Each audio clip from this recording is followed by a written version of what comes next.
आज मीटिंग के लिए चुनाव आयोग द्वारा निर्देश प्रदान किए, किस तरह की गाइडलाइंस दी गई है, कितने देखिए, आज का जो मीटिंग है पॉलिटिकल पार्टीज़ के साथ हमने मीटिंग ली है और उसके बीच में जो मतदाता सूची है उनका अंतिम प्रकाशन होना है। जैसे आप सबको विदित है कि जो समरी रिवीजन था, एसएसआर सेकंड समरी रिवीजन जो था, जिसमें नए मतदाता जोड़ना, जो कोई डेथ हो गई हैं या कोई शिफ्ट हो गए हैं, प्लान कर गए हैं परमानेंटली, उनको डिलीट करना, या किसी की शादी हो गई है तो एक पोलिंग बूथ से वो दूसरी जगह चली गई है या एक कॉन्स्टिट्यूंसी से दूसरी कॉन्स्टिट्यूंसी में चला गया है तो उनका शिफ्टिंग करना।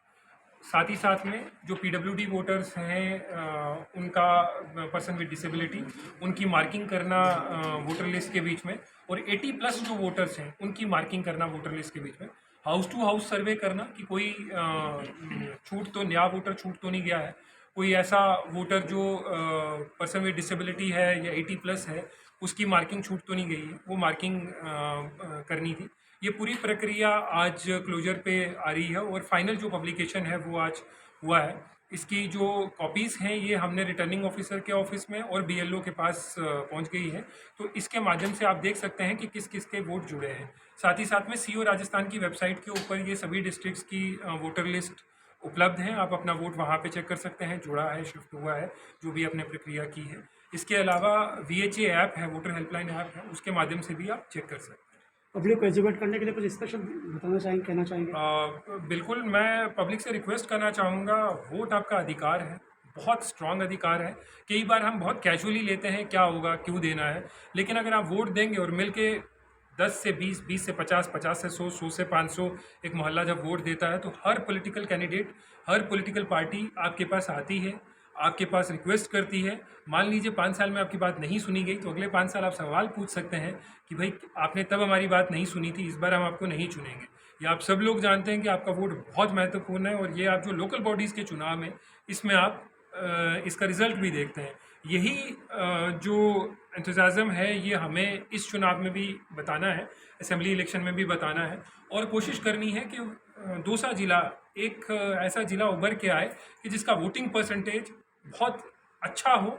और महुआ की जैसे मैं बात कर रहा था, हमारी महुआ कॉन्स्टिट्यूंसी है जहाँ महिला वोट पुरुष वोटों से ज़्यादा है, तो पूरा दौसा ऐसा एक एग्जाम्पल सेट करे कि महिला वोटर पुरुष वोटर से ज़्यादा प्रतिशत में वोट करे। सर, महिलाओं को मोटिवेट करने के लिए, अधिक मतदान करने के लिए किस तरीके बनाया जा रहा है कि किस तरह से मोटिवेट किया जाए ताकि घर से बाहर निकल वोटिंग करें? देखिए, रिटर्निंग ऑफिसर्स के लेवल के ऊपर और डिस्ट्रिक्ट इलेक्शन सेल के लेवल के ऊपर स्वीप गतिविधियां की जा रही हैं। उस स्वीप गतिविधियों के बीच में महिलाओं के साथ महिला ग्रुप्स हैं जो बाकी जहां पे कोई धार्मिक आयोजन है, कोई प्रोग्राम है गवर्नमेंट का, उन सब के बीच में प्रयास किए जा रहे हैं कि वोटर शपथ दिलाई जाए, महिलाओं को जागरूक किया जाए, और जो हमारी जो राजीविका की सखियां हैं या आंगनवाड़ी कार्यकर्ताएं हैं, उनके माध्यम से ज़्यादा हाउस टू हाउस रीच करके उनको कैसे बताया जाए कि अगर 50-100 महिलाएं जुड़ जाएंगी तो किसी भी कैंडिडेट को उनकी बात सुननी पड़ेगी।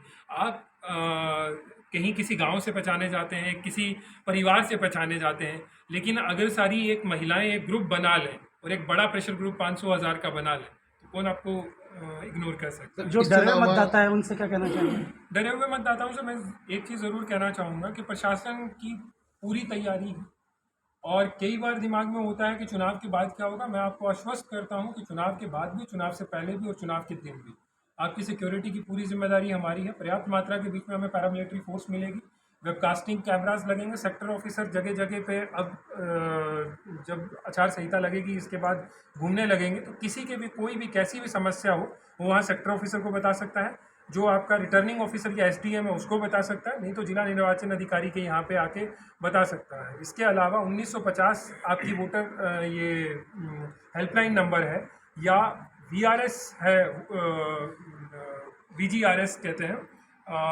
ऐप है, इसके माध्यम से आप अपनी बात हम तक पहुंचा सकते हैं, और सी विजिल ऐप के माध्यम से भी आप अपनी बात पहुंचा सकते हैं। हम पूरा प्रयास करेंगे, प्रयास ही नहीं पूरा विश्वास दिलाते हैं कि 100% भय के बिना वोटिंग करवाएंगे और कहीं पे कोई समस्या नहीं आएगी। जहां कहीं कोई समस्या आएगी उसको पूरी सख्ती के साथ डील करेंगे। ई वोटिंग का भी प्रावधान है इसमें? और देखिए, ई वोटिंग का प्रावधान नहीं कह सकते, उसके बीच में ये है कि होम वोटिंग का प्रावधान है। जो 80 प्लस वोटर्स हैं और पीडब्ल्यूडी जो पर्सन विद डिसेबिलिटी वोटर्स हैं, उनको होम वोटिंग का प्रावधान इस बार चुनाव कमीशन ने दिया है। फॉर्म 12D है, बीएलओ घर भरवाने आएगा।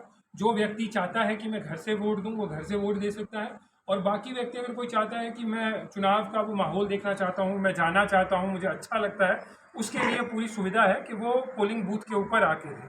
लेकिन एक इसमें ये है कि एक बार आपने अगर 12D भर के होम वोटिंग ओके कर दिया तो आप बूथ पे वोट नहीं दे पाएंगे।